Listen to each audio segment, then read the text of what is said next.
Des d'avui, quan es facin transferències bancàries immediates, les entitats financeres estan obligades a comprovar que el nom del destinatari coincideix amb l'IBAN. És una nova mesura per evitar fraus com els de suplantació d'identitat. En parlem amb Isabel Pons, que és coordinadora d'Adicae Catalunya. Senyora Pons, molt bon dia, gràcies per atendre'ns. Hola, molt bon dia. És una bona notícia per als usuaris de bancs i caixes, aquesta nova obligació que tenen les entitats financeres? Amb el que té a veure amb evitar fraus és una bona notícia, però sempre hem de tenir en compte que amb el tema de les transferències hem de tenir molta cura, perquè no és suficient en que es comprovi el destinatari, sinó que nosaltres hem de ser molt conscients de que hem de saber qui és aquesta persona destinatària, perquè si en operacions en aquestes transferències, simplement perquè ens donen un número de compte i ens donen un nom per fer una transferència per un producte meravellós, financer, d'inversió, ja ens confiem i fem la transferència, donarà igual que tinguem aquest avantatge.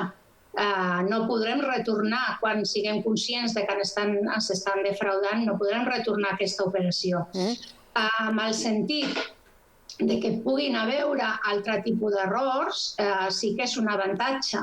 També, arrel d'aquesta part, d'aquesta norma que entra en vigor avui, sí que es donen altres situacions que són avantatjoses, sempre tenint en compte que és l'entitat que dona transferències ordinàries la que es veu obligada a mantenir el preu i les condicions.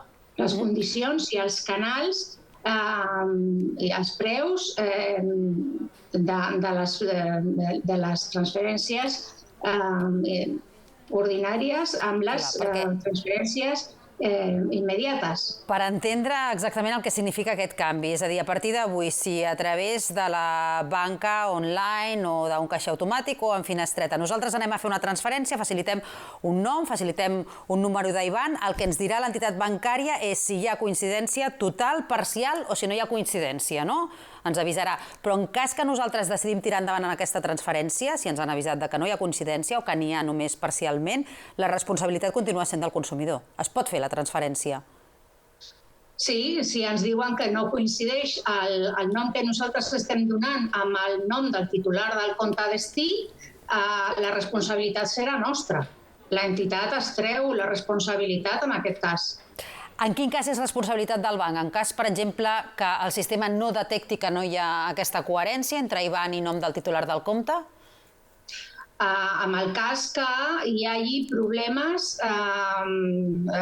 del seu propi sistema o en el cas de que hi hagi algun error amb algun número o són petites situacions més bé tècniques, però les transferències com a producte és un dels productes que més difícil és retornar els diners, perquè és dels productes més segurs que en aquest moment hi ha i, per tant, són aquests productes els que estan fent servir els estafadors per poder fer estafes i que no se'ls pugui demanar diners. I com es podria protegir encara més els usuaris? Més enllà d'aquesta mesura que entra en vigor avui, quina més reclamarien per augmentar el nivell de seguretat? Aquí hi ha una gran part de responsabilitat de les entitats financeres que van més enllà de la responsabilitat dels usuaris, que seria fer un control més exhaustiu dels comptes per evitar que es creïn comptes mula que serveixin només per fer un traspàs de fons d'una cap a una altra, o que hi tinguin identificades comptes que serveixin o que tinguin aquests moviments irregulars i que els puguin posar en coneixement de les autoritats o els responsables competents per a aquests fets que sí que els entenen.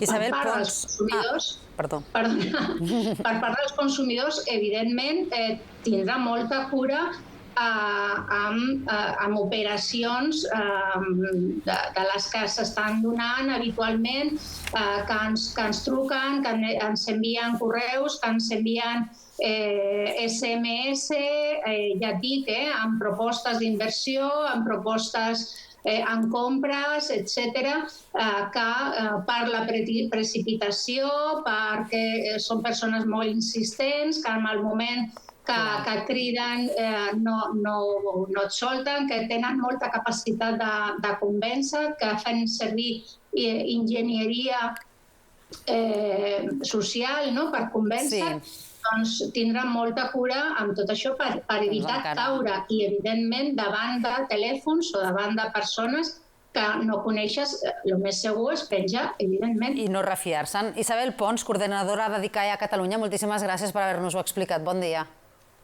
De res, a vosaltres, bon dia.